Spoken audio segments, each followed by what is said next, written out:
What is going on, gamers? This is Morihio with AGN, and today we are going to be discussing about the patched notes for version 1.02. All right, so it seems like the developers have listened to a lot of what the community has had to say, and we have some exciting stuff that is going to be dropping during the server maintenance on March 22nd of 2016. As you can see, I've pulled up here from the actual Division game website, and I'm just going to read through, kind of discuss some of the patch notes that's going to be happening and what some of these things might mean for the game itself. So for gameplay, the first thing that pops up here is that named enemies will now drop better loot in challenge mode than in hard mode, which makes challenge mode a lot less grindy and far more rewarding if you have a team and you want to do it together.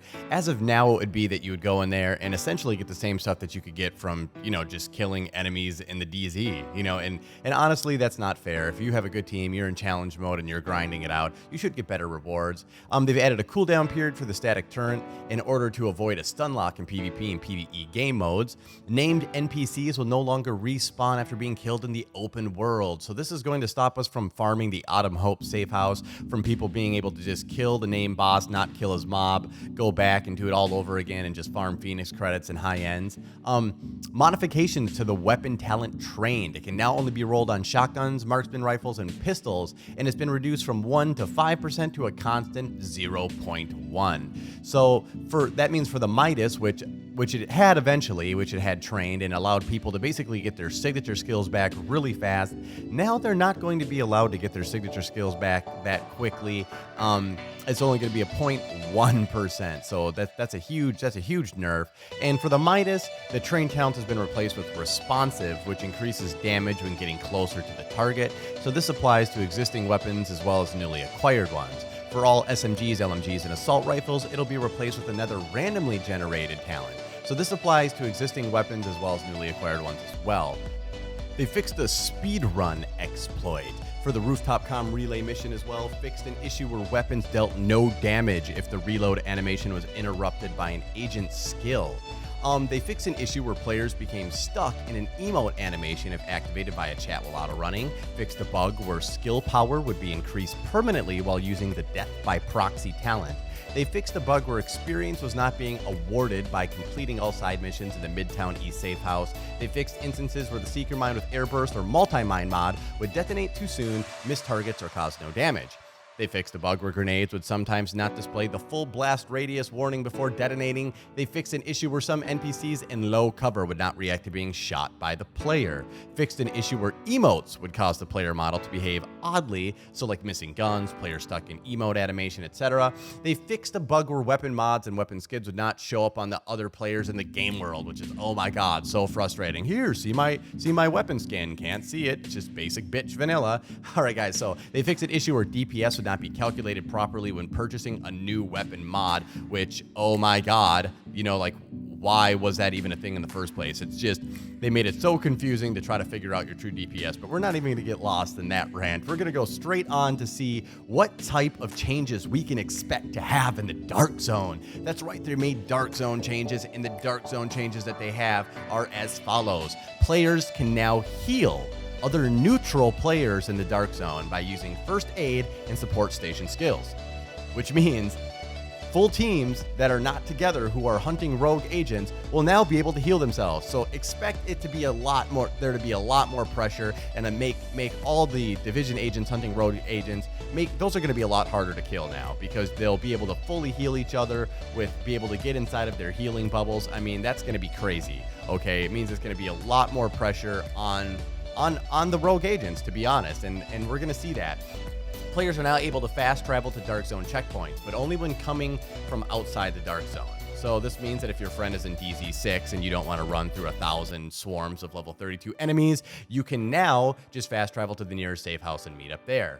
The Dark Zone disconnect timer has been increased to 30 seconds, meaning players will remain in the game world longer when logging out while in the Dark Zone. So items extracted from the Dark Zone are now properly marked as new items when moved to the player's inventory.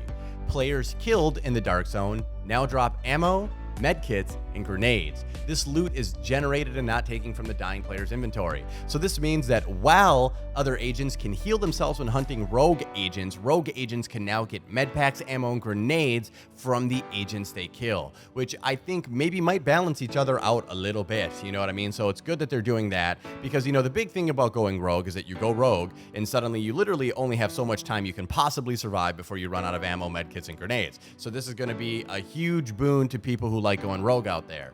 Okay, so the next update they're going to be doing is that players killed in the Dark Zone will lose a lot less Dark Zone funds and experience for rogue and non-rogue players. So guys, for everyone who felt that their entire initiative was being truncated in the event of one, mistimed death, now we don't have to worry about that, because they said they fixed that. They didn't give us any metrics by how much they fixed this or the percentage by how much they fixed it, but they said that they fixed it. They also said that Dark Zone funds and experience rewards for killing rogue agents have been improved, which means that you will get more DZ funds and experience for killing rogue agents. The next one that they said, which is big, is that Phoenix credits drops have been increased on level 31 and level 32 enemies in the Dark Zone. So if you're killing level 30 AI, you'll still get 1 to 3 Phoenix credits. Killing level 31 AI will give you 2 to 4, and killing level 32 will give you 3 to 5, which is great, which means that we might see a lot more people actually in DZ6, because as of right now, there really wasn't any initiative to go into DZ6 aside from going there for the division tech farming, because you just knew no one else would be there. So this is big as well. The next thing that they stated was that the increased drop rate of high-end items from level 31 to 32 named NPCs in the Dark Zone. So there'll be a higher high-end drop rate from level 31, 32 NPCs in the Dark Zone, named NPCs in the Dark Zone. There will also be an increased drop rate of high-end division tech material from level 32 named NPCs in the Dark Zone. There will be improved Dark Zone chest items quality. Rank 30 chests will now drop superior purple items instead of specialized blue items. Okay, so man, they've really been listening to us here. That's great to hear.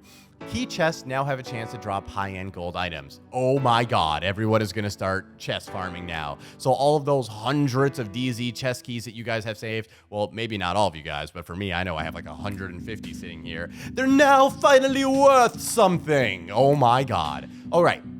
The next thing that we're talking about is Dark Zone fund drop rates and quantity on NPCs has been reduced. All right, so now the Dark Zone funds that you can get from NPCs have been reduced. No longer will you kill a purple enemy and suddenly have an additional 500 DZ credits in your account, which means that this might spur the initiative for people to go rogue for the credits, and it might spur the initiative for people to be hunting those rogue agents more so that they can get those increased credit drops, because now that it will probably be a more viable way of actually getting funds. They fixed a bug where sometimes players would receive a Delta error. They fixed a bug where sometimes player cannot loot anything after returning to the game after a network disconnection. And they fixed stage 1 rogue timers not displaying correctly when rogue players receive damage from another player. They fixed a lot of stuff on the graphical user interface, so they added more information for daily missions on the map, which is good. The mini-map mission tracker has been optimized to be less confusing. They fixed some audio glitches, some localization issues, and some stuff on PC. On PlayStation 4, some of the bigger notes was that they improved textures and models, streaming speed. They added an option to disable the PlayStation 4 controller speaker, and they fixed an issue where ISAC volume could get too loud when playing with headsets. So guys, that is it. That is for the patch notes. I'm excited to get back into the DZ to see how this is all going to play out on a large scale. Hopefully this fixes a lot of those issues. I would really love to hear your guys' take on all of this, what you guys think about these patch notes, how you feel that it'll affect overall gameplay. We can start a dialogue about this in the comments below, and I will take my time to respond to each of you guys if you leave a comment. So that being said, if you found this video helpful, give it a thumbs up. If you didn't like it, give it a thumbs down, and leave me a snarky message letting me know where exactly I fucked up. So that being said, this is more with AGN. I will turn off right now, and hopefully later tonight, after they fix all their bullshit issues, I'll be going rogue.